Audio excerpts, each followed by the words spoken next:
النهارده يسعدني اقول لكم اننا هنبدا اول حلقه في السلسله الجديده مع كبير الاثريين. في البدايه احب اقول لكم ان كان ليا شرف تقديم الحلقات دي مع عالم الاثار المصري الدكتور مجدي شاكر كبير الاثريين ومدير عام لوزاره السياحه والاثار. ساهم الدكتور مجدي شاكر في العديد من البعثات الاستكشافيه، كما انه كان عضو بارز في معظم البعثات الاجنبيه. كما ساهم في تسجيل اكتر من 100 مقبره ومعبد في معظم محافظات مصر من ابو سمبل لاسكندريه. ليه العديد من المقالات العلميه في مجلات متخصصه باللغه الفرنسيه والانجليزيه. شارك في تاليف العديد من الكتب، كما انه له مئات اللقاءات الاذاعيه والتلفزيونيه. صاحب مبادره انشاء متحف الخبز ومتحف الفلك ومتحف الكتب المقدسه وغيره. وهنبتدي حلقه النهارده باني بقول للدكتور مجدي شاكر كلنا اذان صاغيه. معانا النهارده دكتور كبير في الاثار، معانا الدكتور مجدي شاكر. برحب بحضرتك يا دكتور. انا اللي مستمتع بلقائك، واتمنى ان شاء الله يكون كل المشاهدين ينبسطوا لما يسمعوا اللقاء بتاعنا ان شاء الله. الله يخليك. كنا بنسمع الفتره اللي فاتت ان في بابين بيدلوا في مقبره توت عنخ امون، بيدلوا على مقبره الملكه نفرتيتي. هل دي حقيقيه؟ طب بس عشان الناس اللي معاكي تفهم يعني ايه الموضوع. توت، عشان الناس، توت زي ما بيقولوا دفن على عجل. توت يعتبر من اقل الملوك شأنا في مصر القديمه، لكن اللي اداله شهره هو ان احنا لقينا مقبرته كامله. اول ملك في مصر واخر ملك ما لقيناش بعده لقينا له مقبره كامله هو الملك توت عنخ امون. الولد ده حكم 9 سنين طفل، ولكن لما حصلت مشاكل واختلفت راحوا ناقلينه لطيبه اللي هي الاقصر وراحوا دافنينه بسرعه، رغم ان احنا وجدنا معاه اكبر جزاز جنزي. يكفي عشان تعرفي القيمه بتاعته. التابوت لوحده، التابوت بتاعه 111 كيلو دهب يعني، والماسك بتاعه حوالي ما بين 10 و 11 كيلو دهب. فاحنا بنتكلم الناس كلها مبهوره بتوت عشان كميه الذهب اللي لقاها فيه. فهم عملوا مقبره بسريعه لانه اتولد 9 سنوات ومات عنده 18 و 19 سنه، فدفنوه بسرعه. فحتى ما تشوف المقبره بتاعته في 64 مقبره في وادي الملوك. اقل مقبره حجما وشكلا هي مقبره الملك توت عنخ امون، صغيره قوي. لما تنزليها رغم ان احنا فينا اساس جنزي كبير هتلاقيها عباره فقط عن اوضتين.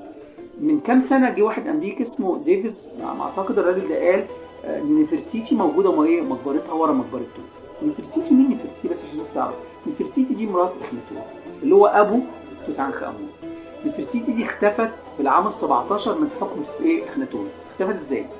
اولا نفرتيتي كانت ست داعمه لزوجها، هي اجمل امراه في مصر القديمه، كانت جميله قوي. وعايز تعرفي هي جميله ازاي؟ شوفي التمثال بتاعها في المتحف في برلين. متحف برلين ده عشان الناس تعرف، لما جم هتلر احنا طلبنا الراس بتاعت نفرتيتي، قالت اديها لهم. فقالوا لي طب ممكن تشوفي الراس قبل ما نديها لهم، انت عارف كانوا بيخافوا قوي من هتلر. فقالوا لا ممكن يعمل مشكله. ده لدرجه لما اتهزم في الحرب العالميه الثانيه خافوا يصحوه عشان يقولوا له احنا انهزمنا، واتهزمت المانيا. الراجل يعني دكتاتور زي ما بيقولوا. فقالوا طب ما تشوفوا الراس قبل ما نوديها لمصر. لما شاف الراس قال انا مستعد اقوم حرب عالميه ثالثه عشان هذه الراس، تخيلي. وابهر بيها وقال كده مش ممكن ترجع، وقال ده لازم اعمل لها متحف خاص بيها. هي جميله جدا، قطعه فريده، وهي كانت حلوه. في العام ال17 حصلت مشكله غريبه قوي. ايه اللي حصل؟ اللي حصل كانت هي عايشه مع جوزها ومع الست بنات جوزها، لان هو توت عنخ امون ما ابنها، هي كانت مخلفه 6 بنات. جت حماتها اللي هي الملكه تي تزورها. ليه بقى بدات تزورها؟ كانت عايزه ترجع ابنها عن الديانه بتاعت اتون. فطبعا هي مش عايزه ترجع، فدي بيسموها الزياره المشؤومه. حست ان حماتها هتقنع مين؟ هتقنع جوزها ويرجع لمين؟ عن الديانه بتاعته. فاختفت نفرتيتي، حتى الان ما عرفناش نفرتيتي راحت فين. هي راحت القصر تاني اسمه القصر الشمالي، ولكن عرفناش ماتت امتى. اختفت تماما من التاريخ وما لقيناش لها اي صوره. وهو بعد كده قيل ان هو تزوج بنته وخلف منها اخر، ولكن حتى الان احنا ما لقيناش مقبره نفرتيتي ولا جسد نفرتيتي، ولا نعرف اختفت نفرتيتي امتى من العام ال17 من حكم الملك اخناتون. وفضلنا نسال حتى الان. والحادثه بتاعت نفرتيتي مش هي حادثه اللي احنا عندنا ملك اسمه الملك رمسيس الثامن لم نعثر على مقبرته حتى الان. انت عارفه ان موجود اثار في مصر لسه اثارنا كتير قوي. تعرفي اللي طلعناه من اثار في مصر حوالي 10%، يعني في 90% من الاثار المصريه ما زالت تحت الارض. ففكره ان نفرتيتي تدفن في ورا مقبره توت فكره صعبه شويه. هو ممكن يعني في ناس تقول لك طب هم لما عملوا اشعه لقوا فراغات ورا مقبره توت. هو ممكن اللي حصل، الناس اللي ما تعرفوش ان كانوا بيجهزوا المقبره للملك من ساعه ما اتولد. يعني عامل زي دلوقتي واحد ممكن هو عايش، مش في واحد ممكن هو عايش يشتري مقبره بس فاضيه، بس ما يموت يدفنوا فيها.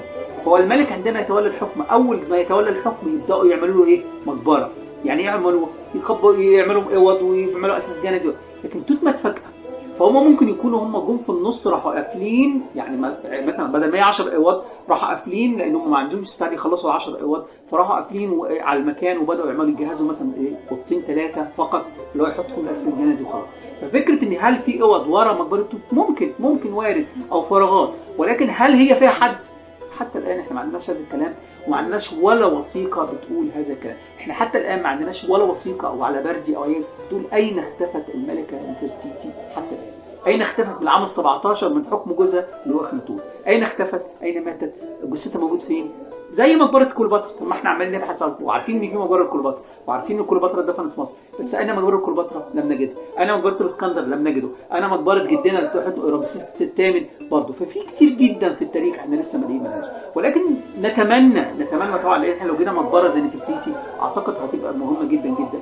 انما حتى الان احنا ما عندناش وسيله مؤكده هل يوجد ورا مقبره توت قبر اخر او لا يوجد، ولكن لعل وعسى في المستقبل ممكن يسفر عن هذا الموضوع، او ممكن نلاقيها في يوم من الايام. طب بالنسبة طالما دخلنا الموضوع ملكة نفرتيتي، كنت عملت ريسيرش قبل كده وطلعت لي معلومات ان هي باباها او مامتها مش مذكورين او مش معروفين، فده معناه ان ممكن الملكة نفرتيتي دي تكون من الفضاء. لا هو في ذكر كتير جدا. انتوا عايزيك تروحي الدور الثاني في المتحف المصري وتسالي كده، تقول لهم انا عايز ازور يويا وتوي. يويا وتوي دول يعني قالوا ان هم ممكن يكون ابوها وامها، فاحنا ما نعرفش يعني الباك جراوند بتاعها، انما في كتير جدا بتقول ان يويا وتوي دول ممكن يكونوا هم الاب والام بتاعي. وفي ناس بيقولوا ان هي مش مصريه وان هي جايه من افريقيا، وفي ناس قالوا انما لا. اولا ملامح نفرتيتي كلها مصريه، العينين بلون البشره يعني مصريه صرف. في نفس الوقت لما تشوفي مناظرها مع زوجها مصريه صرف، وبالتالي فكره ان هي جايه من مكان تاني او جايه من بلد اخرى. ده هم كبروها كمان، قالوا ان لها اولاد وسافروا اوروبا. قالوا لما حصلت ثوره اخناتون وعلينا انهم في بنات منهم سافرت اوروبا وعملت اسكتلندا الكلام ده مش عايزين ندي ده. ما عنديش وثيقه في ايدي، اصل هو التاريخ عباره عن وثائق.